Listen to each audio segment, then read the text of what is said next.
The lecture hall on Terminus 7 station hummed with the quiet chatter of 24 alien cadets, each representing the finest military minds their species could offer to the Galactic.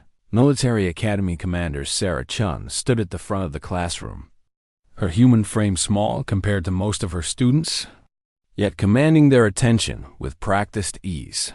The towering Viscari sat in reinforced seats, their crystalline bodies refracting the station's artificial light into rainbow patterns across the walls. The insectoid Chithra clicked and chirped to each other in their native tongue, 6 limbs folded in what passed for respectful attention among their kind.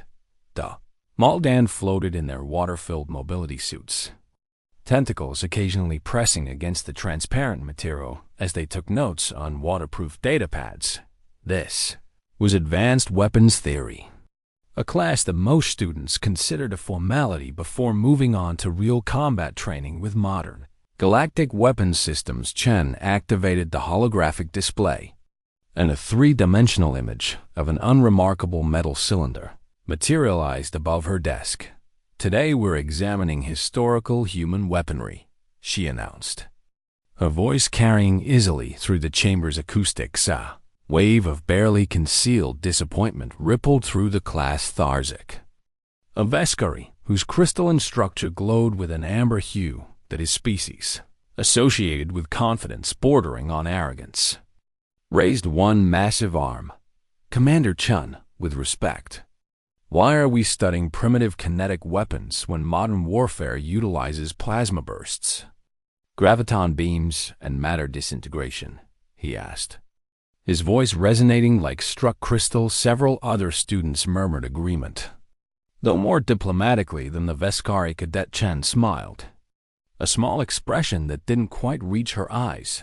"An excellent question, Cadet Tharzek," she replied, manipulating the hologram to show the weapon's internal mechanisms.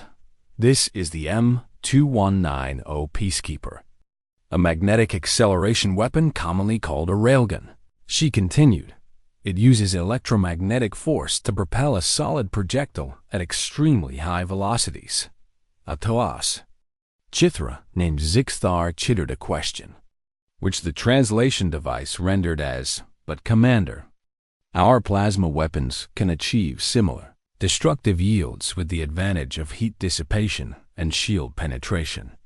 Our graviton beams," added a Moldan student called Uralash, "can create localized gravity wells that crush targets from within, bypassing external defenses entirely." Chun nodded, acknowledging each point. "All valid observations," she said. "Your species developed your weapons during your planetary unification periods." "Correct." The students confirmed this with various gestures of agreement. "So your warfare evolved in atmospheres, at relatively close ranges, with visible projectiles and energy beams," Chun continued. "Your weapons are designed for the kind of combat your ancestors knew: shield walls, honor duels, strategic positions on battlefields you could see with your own eyes." She zoomed the hologram out, showing the railgun mounted on what appeared to be a human warship. "Humanity evolved differently," she said quietly. "We come from what the galactic community has classified as a Class 12 death world." Several students shifted uncomfortably. Class 12 worlds were rare planets, where nearly every native life form had evolved to be aggressively predatory. Humans were not the strongest species on Earth, Chun explained. "We were not the fastest, not the most armored, not venomous, not the largest, so we died." Tharzek suggested with what might have been smugness. "No," Chun replied. "We learned to hunt things that could kill us in single combat. We learned patience. We learned to kill from distances where our prey or our predators couldn't fight back." She brought up historical footage from Earth, showing primitive humans tracking animals for days across vast plains. Persistence hunting. She narrated, humans would track prey for 20, 30, sometimes 40 kilometers across open terrain. We would chase animals until they collapsed from exhaustion. We learned to throw rocks and spears with enough accuracy to bring down creatures 5 times our size. The classroom had gone completely silent, so when you ask why you're studying human kinetic weapons, Chun said, it's because humans have been perfecting the art of killing things from very, very far away for roughly 2 million years. She dismissed the class shortly after, noting that practical demonstrations would follow in subsequent sessions as the students filed out. Chun overheard Tharzak talking to 3 of his classmates, 2 other Viscari, and a Chithra. Primitive nonsense. The cadet was saying, I'll prove it myself. After evening meal, we'll requisition range time and test the weapon's actual capabilities. The humans talk big about their death world evolution, but numbers don't lie. Galactic's standard engagement range is 15 kilometers maximum. I bet their precious railgun can't even achieve accuracy at that distance. Chun smiled to herself and followed the group. At a discreet distance, she had heard variations of this conversation dozens of times. Over the years, young cadets from species who had never faced real predators, who had never known what it meant to be hunted, always assumed human weapons were overrated. The firing range was a massive chamber extending nearly 100 kilometers into the station's lower decks, maintained in vacuum to allow for realistic space combat. Simulation Thark and his companions set up targeting drones at what they've considered extreme range exactly 15 kilometers downrange. Chen watched from the observation gallery as they loaded the railgun, fumbling slightly with the human-designed interface. This should be amusing. Tharzak's voice came through the comm system. Watch as the mighty human weapon fails to. It can hit you before you even stand, Chun whispered, her voice cutting through the comm channel like a blade. The cadets froze. Chun descended to the range floor, her magnetic boots clicking against the metal deck plating.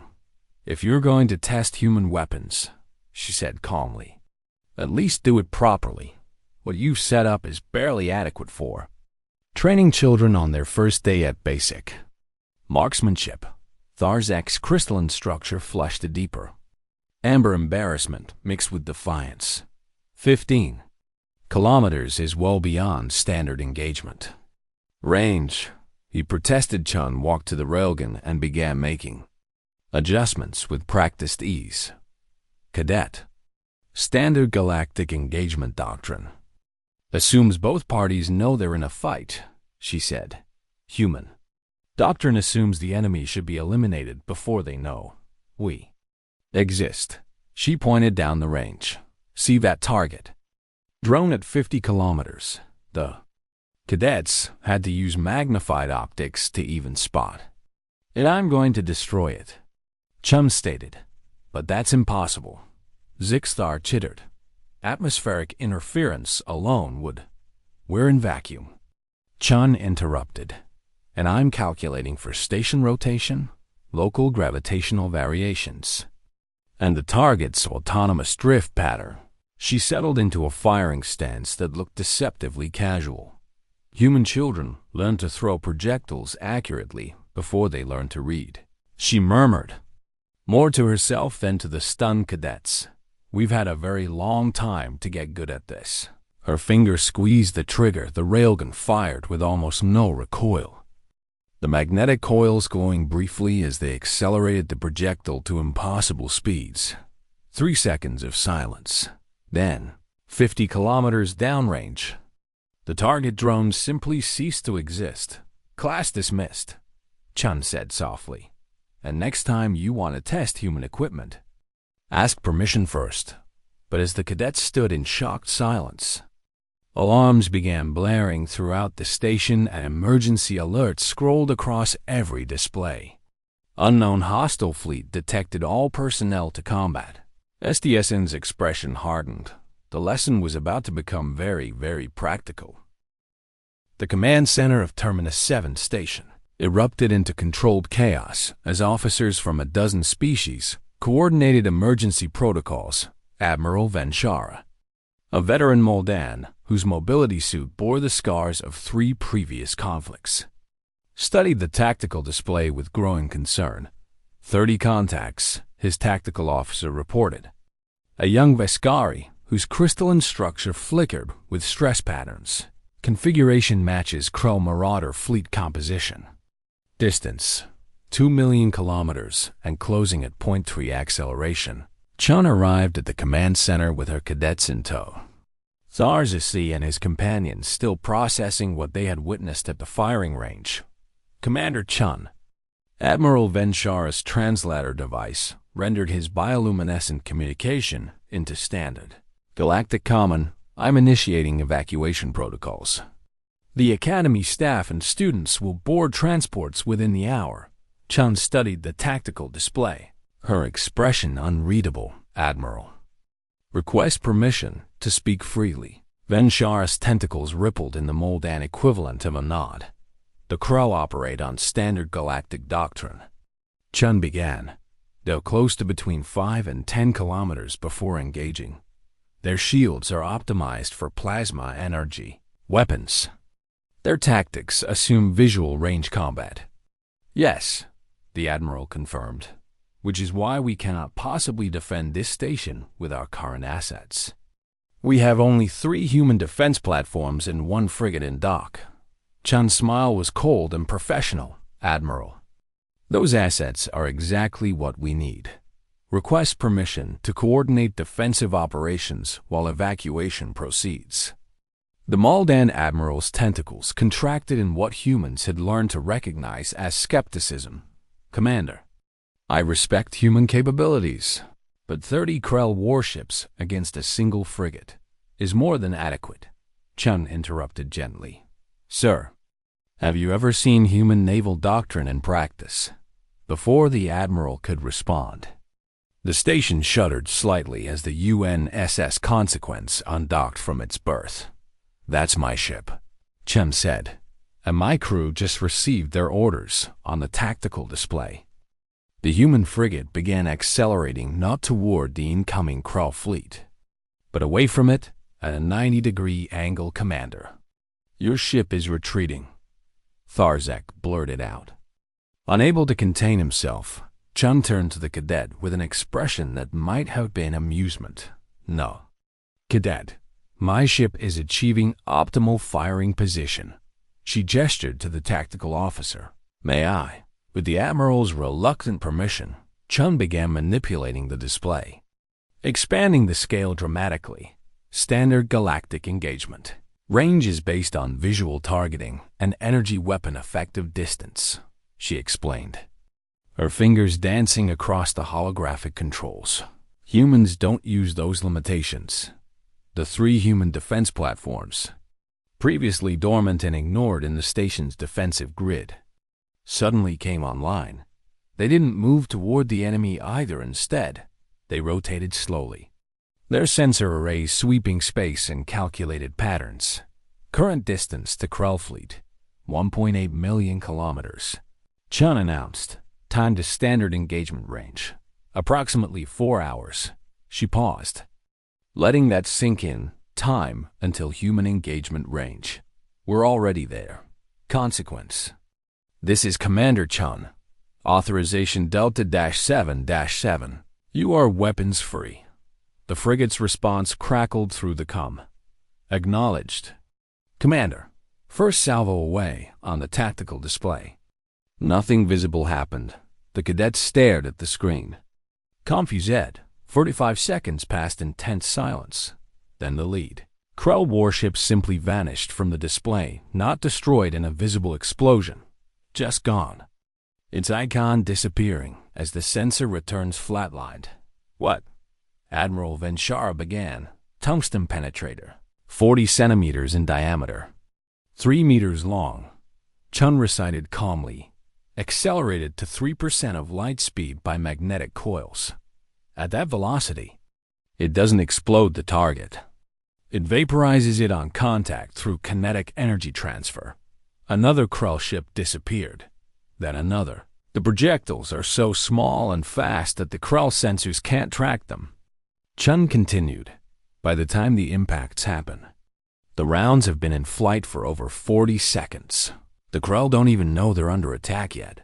The tactical display showed the Krell fleet finally reacting, their formation breaking apart as panic set in. They're scattering, the tactical officer reported, his crystalline structure flickering with his amazement. Running evasion pattern Theta 9. Chun nodded. Standard doctrine for dealing with long-range threats. It works against graviton, beams, and plasma artillery because those weapons have limited tracking capabilities. A fifth Krell ship died, then a sixth. It doesn't work against projectiles that were fired at where you're going to be, not where you are, Chen said. Humans spent thousands of years hunting animals faster than us. We learned to lead targets. We got very good at it. Tarzak watched the display in horrified fascination as the Krell fleet continued dying to an enemy they couldn't see, couldn't reach, couldn't fight. This is murder, he whispered. Chin's expression hardened. No, cadet. This is warfare the way humans learned it. When you're weaker than your enemy, you don't fight fair. You stack every advantage you can find. You strike from safety. You use patience as a weapon. The Krell fleet had now split into 3 groups, each attempting to close distance from different vectors while performing random evasive burns.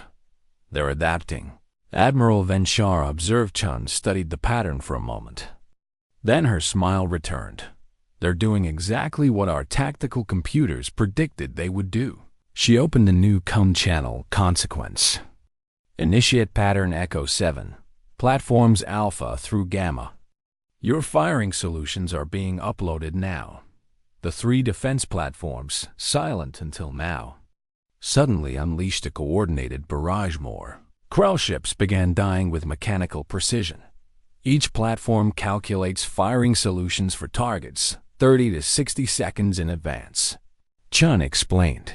The computers model evasion patterns based on observed behavior, predict optimal intercept points, and launch projectiles to meet the targets at those coordinates. Uralash. The Maldan student spoke up hesitantly. But Commander, what if the Krell change their evasion pattern? Good question, Chun replied. The answer is that we fire multiple solutions for each target. If they dodge left, one penetrator hits them. If they dodge right, a different penetrator hits them.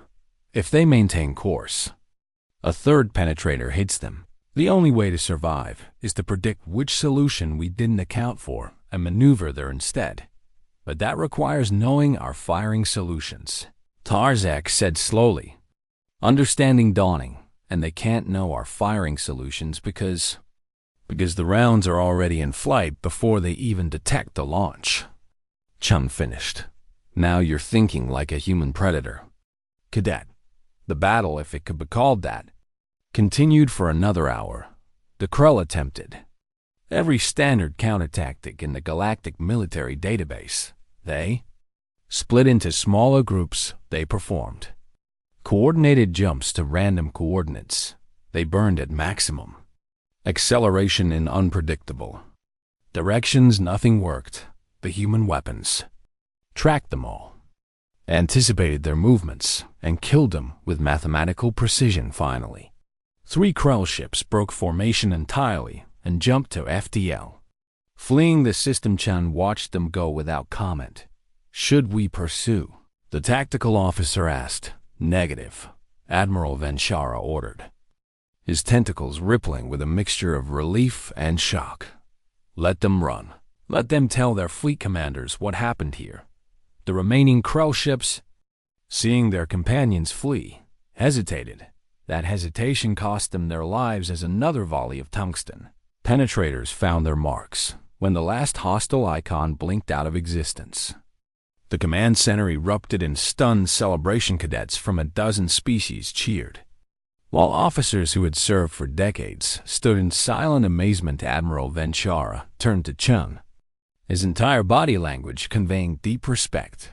Commander, I owe you an apology. I underestimated human capabilities.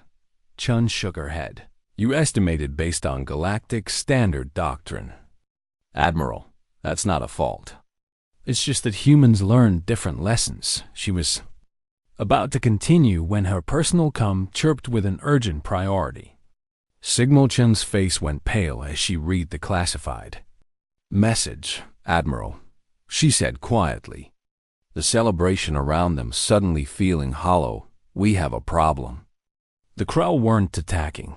Admiral Venshara's bioluminescence flickered in confusion. What do you mean? Chum manipulated the long-range sensor display, zooming out to show a massive fleet signature 3 days away. They were running, she said.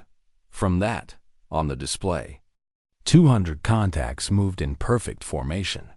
Their signatures matching nothing in any galactic database. Nothing except one classification that made every species in known space go silent with fear. Devourers. Admiral Venshara whispered, and suddenly, defeating 30 Krell ships seemed like the easiest thing in the world. The celebration in the command center died instantly as every officer and cadet processed what they were seeing on the long-range displays. 200 Devourer ships, each one a nightmare of machine intelligence and adaptive warfare, moving in perfect geometric formation toward Terminus 7 time to contact. Admiral Venshara demanded, his tentacles pressed flat against his mobility suit in a Moldan expression of extreme stress. 72 hours at their current velocity. The tactical officer responded, his crystalline structure darkening to a deep amber that signaled Fear Chun was already accessing the quantum communication network. Her fingers moving rapidly across multiple interfaces. I'm sending priority distress calls to all available human vessels. I'm requesting emergency support from the Galactic Defense Fleet. The comm officer, a Chithra, whose translation implant struggled to keep up with her rapid clicking, delivered the bad news. Galactic Defense Fleet acknowledges our situation. Nearest battle group is 14 days away at maximum FTL. They're redirecting. But she didn't need to finish 14 days, might as well be 14 years. The Devourers would arrive in 3. Evacuation. Admiral Venshara ordered all non-essential personnel to the transport ships immediately. What about the students? Zixthar chittered nervously. Everyone evacuates. The Admiral confirmed. We'll establish a defensive perimeter to buy the transports. Time to reach minimum safe FTL distance. Chen's comm chirped with an incoming transmission. This is UN's consequence to Commander Chun. We're receiving your distress call. UN's Retribution and UNSS Silent Hunter are 8 hours out and responding. To emergency protocols. Admiral Venshara's bioluminescence flickered with what might have been pity. 3 human ships against 200 Devourers. He said gently, Commander, I appreciate your species' courage, but this is suicide. Your people should evacuate with the rest of us. Chun met his gaze steadily. Admiral, with respect, evacuation is suicide. She pulled up tactical data from previous Devourer encounters. Every time refugees flee from Devourer attacks, the machine intelligence targets the transport ships first. They've learned that destroying morale is more efficient than destroying military assets. They let some transports escape to spread fear. The survival rate is less than 30%. The command center went silent as officers and cadets alike absorbed this information. So we stay and die here instead. Tharzek said, his voice lacking its usual arrogance, or, Chem said quietly, you trust human doctrine one more time. She activated the holographic display, showing the system's layout in detail. Consequence, Retribution, and Silent Hunter are specialized for different roles. Consequence is a frigate optimized for long-range precision strikes. Retribution is a destroyer carrying heavy kinetic ordnance. Silent Hunter is, she paused, unique. It's a design we adapted from our ocean warfare on Earth. A submarine, a what? Admiral Venshara asked. A vessel designed to operate completely silently, to hide in vast empty spaces, and to strike without warning. Chun explained. On Earth, submarines hunted in oceans. In space, they hunt in the dark between planets. She began inputting commands, and the display showed thousands of small objects being deployed from the 3 human ships and the defense platforms. What are those? Uralash asked. Autonomous weapons. Chun replied. Some are kinetic interceptors. Some are sensor decoys. Some are mine systems. Some are communication relays. Together, they create a defensive network across roughly 1 million cubic kilometers of space. Tharzak stared at the display. You're building a trap. We're building a killing field. Chun corrected. The Devourers are machine intelligence. They operate on perfect logic and probability matrices. They assume combat at standard engagement ranges because that's what 99% of galactic species use. Admiral Vanshara. Tentacles rippled thoughtfully. And you're betting that the remaining 1% humans can exploit that assumption. I'm betting that 2 million years of hunting things smarter and stronger than us has taught humanity a few tricks that pure logic can't predict. Chun said over the next 8 hours, the 2 additional human warships arrived due an SS Retribution was larger than Consequence, bristling with magnetic accelerators and launch tubes for heavy ordnance UNSS. Silent Hunter looked almost alien even to human eyes. A matte black vessel with no running lights, no visible weapons ports, and sensor-absorbing coating that made it nearly invisible even at close range. The human crews worked with mechanical efficiency, deploying their autonomous weapons grid while the station continued evacuation procedures. Chun had convinced Admiral Vanshara to delay the evacuation until the last possible moment, not to save the transports from Devourer attacks, but to ensure maximum civilian safety if the human defense somehow succeeded. The cadets, including Tharzak and his companions, refused to evacuate. If you're teaching a lesson, Commander, Tharzak said formally, then we should learn it. Chun wanted to order them to safety. But she understood the sentiment. These young officers needed to see this, to understand what humanity brought to the galactic community on the 3rd day. Long-range sensors detected the Devourer fleet's arrival at the system's edge. They came out of FTL in perfect formation. Their sensor sweeps methodical and comprehensive. They know we're here. The tactical officer reported. They're scanning the station, cataloging our defensive capabilities. The Devourer fleet began its approach, maintaining formation and constant sensor vigilance on the displays. Their projected course would bring them within standard engagement range in approximately 6 hours. Human ships did nothing. They held position, silent and apparently passive. While the enemy advanced, why aren't we firing? A Veskari officer demanded. Because they're still learning. Chun explained patiently.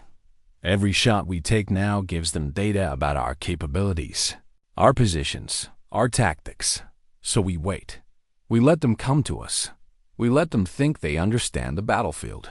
4 hours passed. The Devourer fleet continued its methodical advance, now clearly targeting the station and a handful of human vessels. Their formation was mathematically perfect.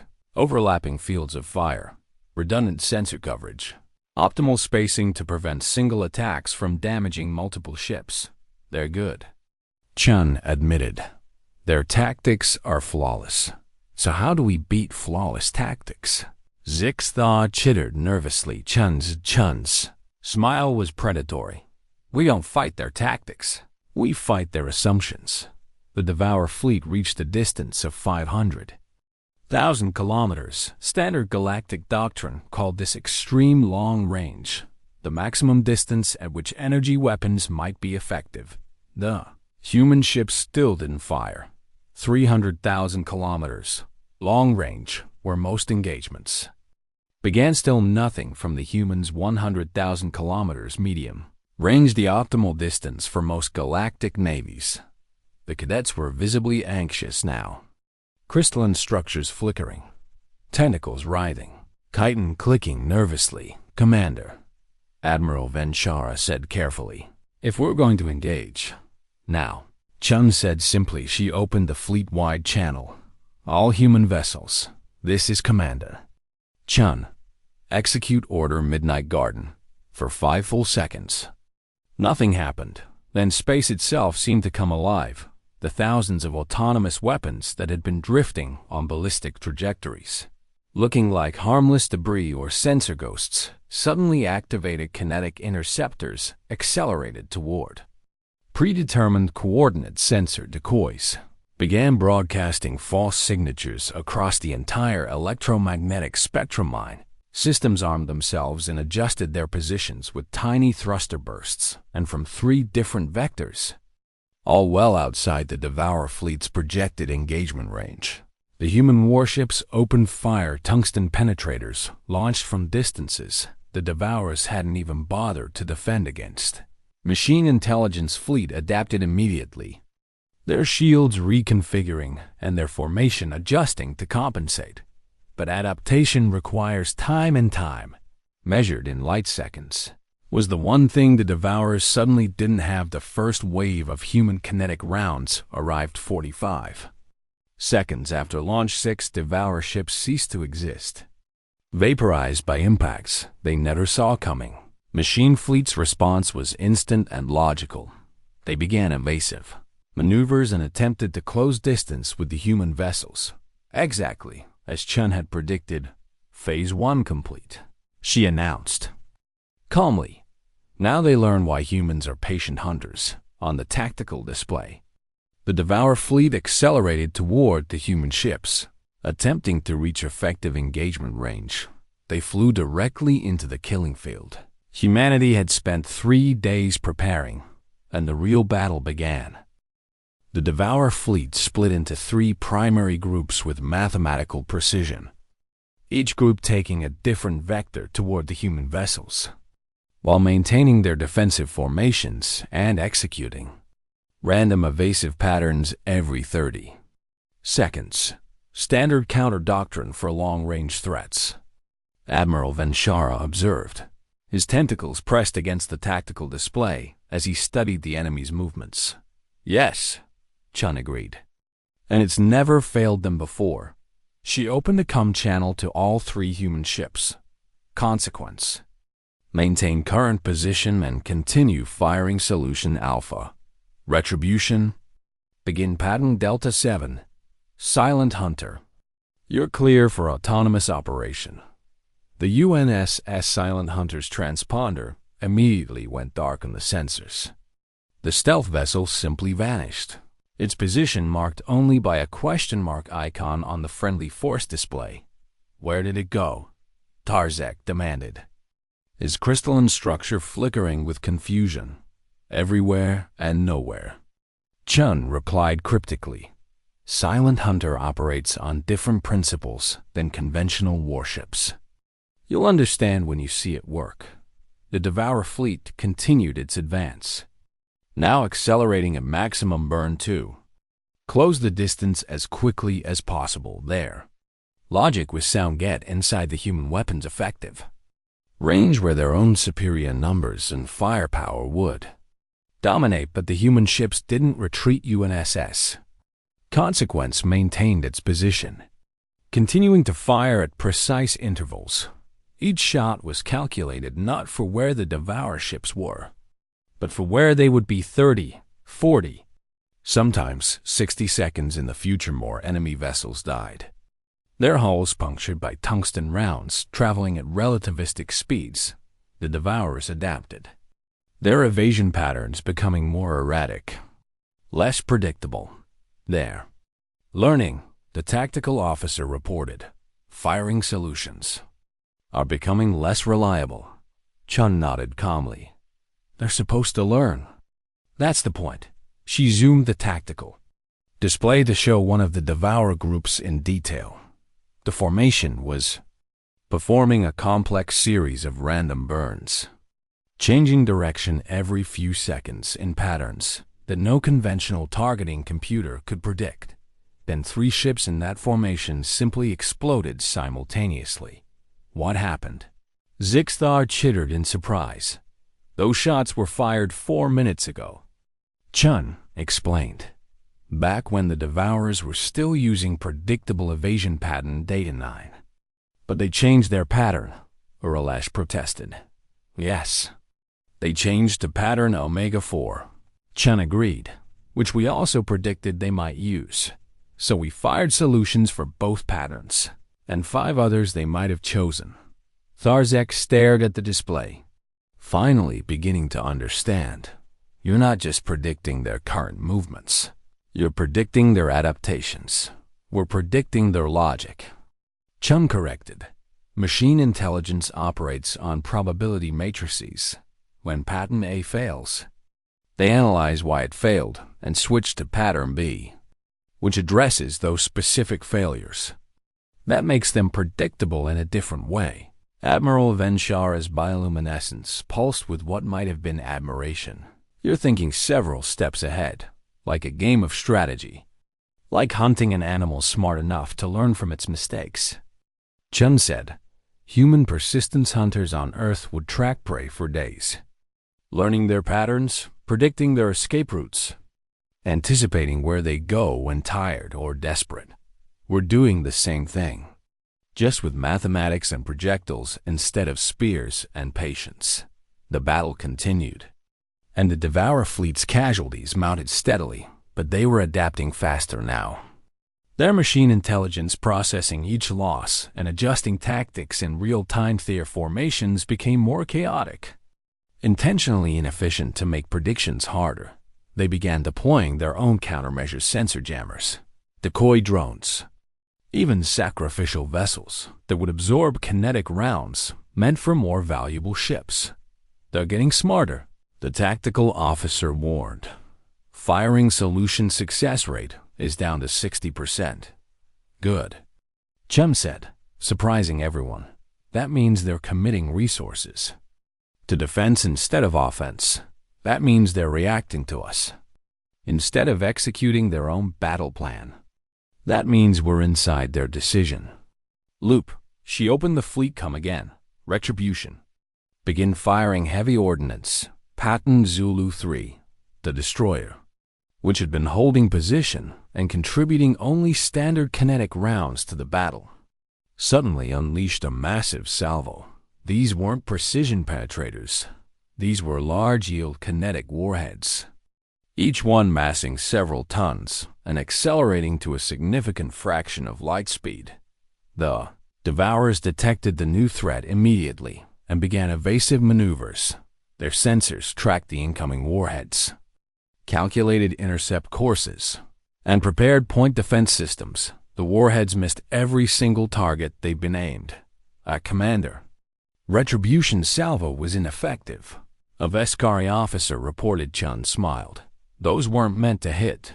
10 seconds later, the autonomous mine systems that had been drifting throughout the combat zone activated. Each mine had been positioned days earlier in locations the Devourers would logically maneuver toward when evading the heavy ordnance. The June machine intelligence fleet, having dodged the obvious threat, flew directly into the invisible one. Explosions blossomed throughout the enemy formation as mines detonated, their shaped charges designed not to destroy the Devourer ships outright, but to damage sensors and maneuvering thrusters. Suddenly, dozens of enemy vessels found themselves blind or unable to execute precise evasive patterns. UNSS Consequence immediately took advantage, its firing solutions now targeting the damaged ships with ruthless efficiency.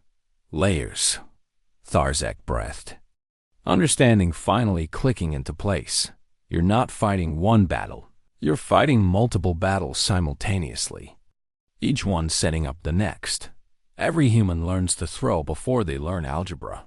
Chum quoted an old training maxim, but once we learn algebra, we can calculate exactly where to throw and exactly when our target will arrive at that point, and exactly what our target will do to try to avoid being there.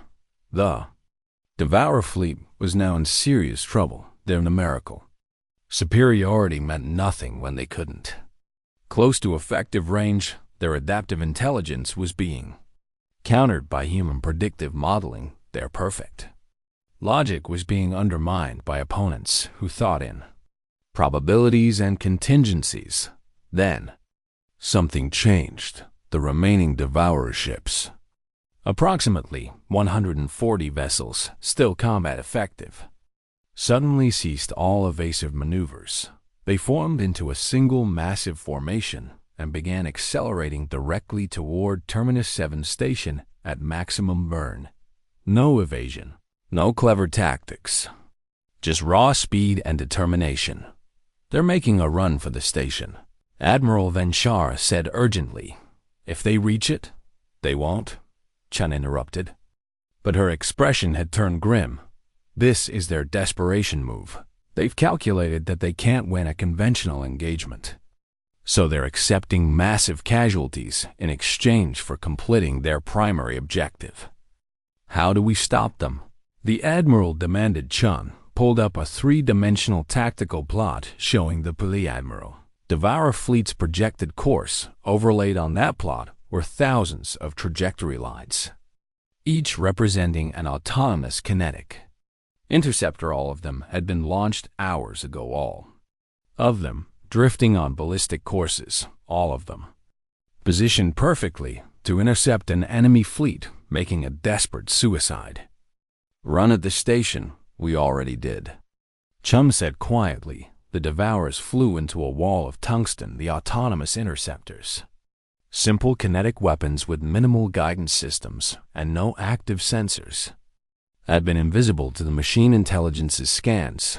They had looked like debris, like sensor ghosts, like anything except weapons until they started hitting Devourer ships at combined closing velocities that turned both projectile and target into expanding clouds of plasma. The enemy fleet's formation disintegrated as ships tried desperately to avoid the killing field they'd flown into, but there was nowhere to go. The interceptors had been positioned across every possible approach vector, placed there days in advance by humans who had wargamed this exact scenario. 20 Devourer ships died in the first 10 seconds, 30 more in the following 20 seconds. The survivors broke formation entirely, scattering in every direction as their unified strategy collapsed into individual survival instincts and waiting in the dark. Silent Hunter struck. The stealth vessel had been moving through the combat zone for hours, its passive sensors tracking Devourer movements while its active systems remained completely silent now. From point-blank range, where the enemy would never expect an attack, it fired, not kinetic penetrators. Those required active guidance and generated detectable signatures instead. Silent Hunter deployed weapons humanity had refined during submarine warfare on Earth. Torpedo self-propelled kinetic warheads that could maneuver independently, hunt targets, and strike from unexpected angles. The Devourers, already reeling from the interceptor field and scattered across space, found themselves under attack from inside their own formation. Panic, or its machine intelligence equivalent set-in ships, began firing. The celebration died as quickly as it had begun when Chun projected the new sensor data onto the main display. 500 kilometers beyond the debris field, the destroyed Devourer probing force. Space itself seemed to ripple as a massive fleet emerged from FTL and OT-200 ships, this time 2,000. By the depths, Admiral Venchar whispered, his bioluminescence flickering in a pattern that indicated primal fear. The tactical display struggled to categorize all the contacts, icons overlapping as the system attempted to track the largest hostile fleet ever recorded in this sector. Chin's hands moved rapidly across the controls, pulling up analysis data from the battle they'd just won. The probing force was gathering intelligence, she said, her voice tight with controlled anger at herself. Every shot we fired, every tactic we used, every weapon we deployed, they recorded all of it. Now the main fleet knows exactly what we're capable of. Tharzek's crystalline structure had gone completely dark. A Veskari fear response. Can we fight them? No. Chun said simply, not with 3 ships and depleted ordnance. Not with any conventional force in the sector. She opened the priority come channel. All human vessels. Begin immediate withdrawal to fallback position Echo. Prepare for extended engagement. Admiral Venshara began issuing evacuation orders. His tentacles moving in sharp, decisive patterns, despite the fear he clearly felt. Transport ships began undocking, their drives flaring as they prepared to flee the system. Commander, those transports won't survive. Uralesh said quietly. The Devourers will hunt them down. Chung nodded. Grimly, I know, which is why we're not evacuating. The Malvan Admiral turned to her sharply. What do you propose? We buy time for the Galactic Defense Fleet to arrive, Chun said. 14 days. You said, we hold for 14 days. That's impossible. A Chithra officer chittered. 3 ships against 2,000. Not 3 ships. Chun corrected. She accessed the emergency fleet broadcasting on all human military frequencies with maximum priority. This is Commander Sarah Chun. Authorization code Omega Black 7. I am invoking Article 12 of the Human Defense Charter. All human vessels within 10 light years. This is a general mobilization order. Converge on Terminus 7.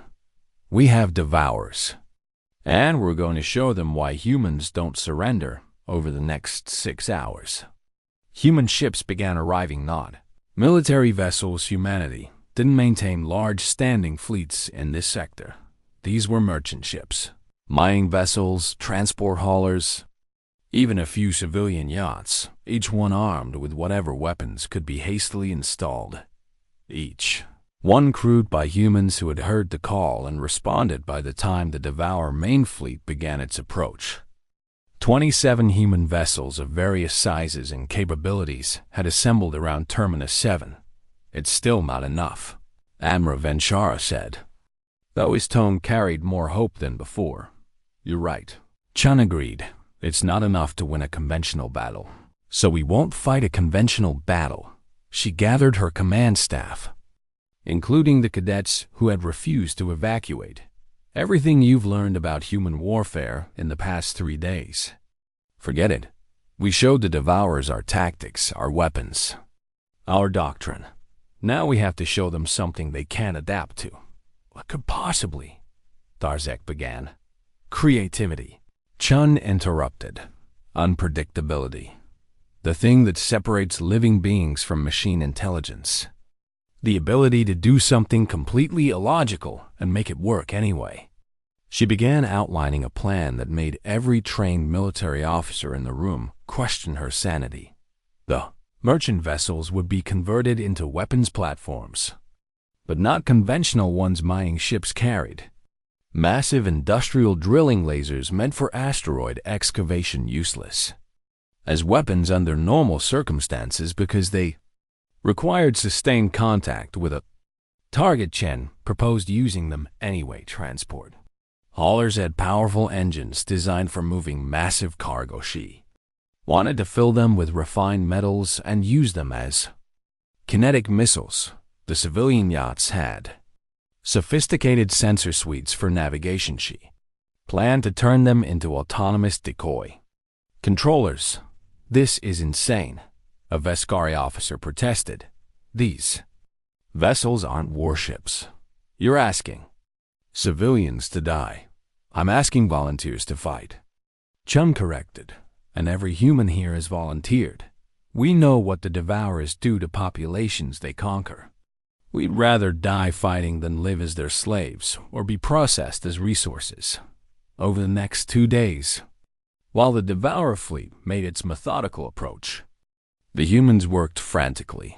They deployed every remaining autonomous weapon they had. They scattered sensor decoys across millions of cubic kilometers. They positioned their improvised weapons platforms in locations that made no tactical sense. They even launched several damaged Krull warships from the previous battle, using them as elaborate decoys filled with broadcasting.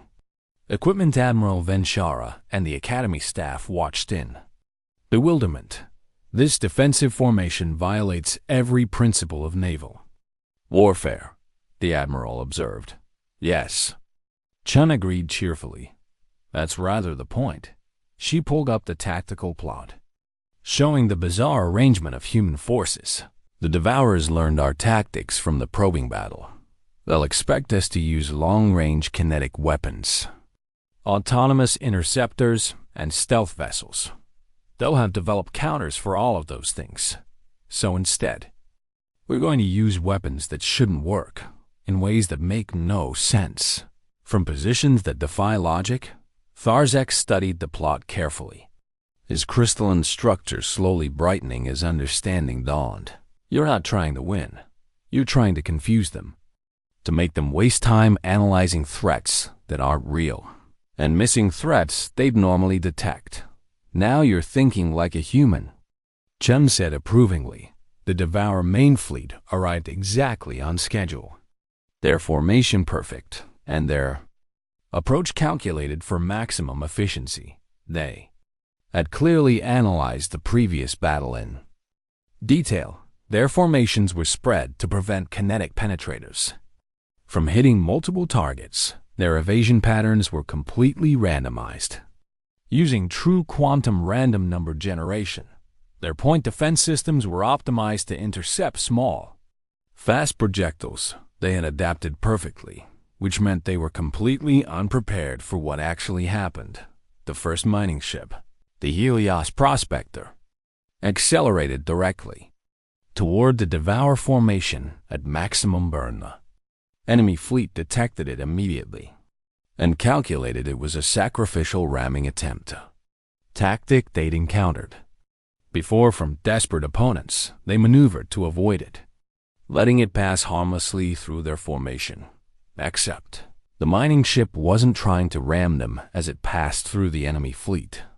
Its massive industrial drilling laser activated, sweeping across space like a searchlight. The laser wasn't powerful enough to damage Devour hulls, but it was powerful enough to superheat their sensor arrays, temporarily blinding dozens of ships. In that moment of blindness, Silent Hunters struck from 3 different positions.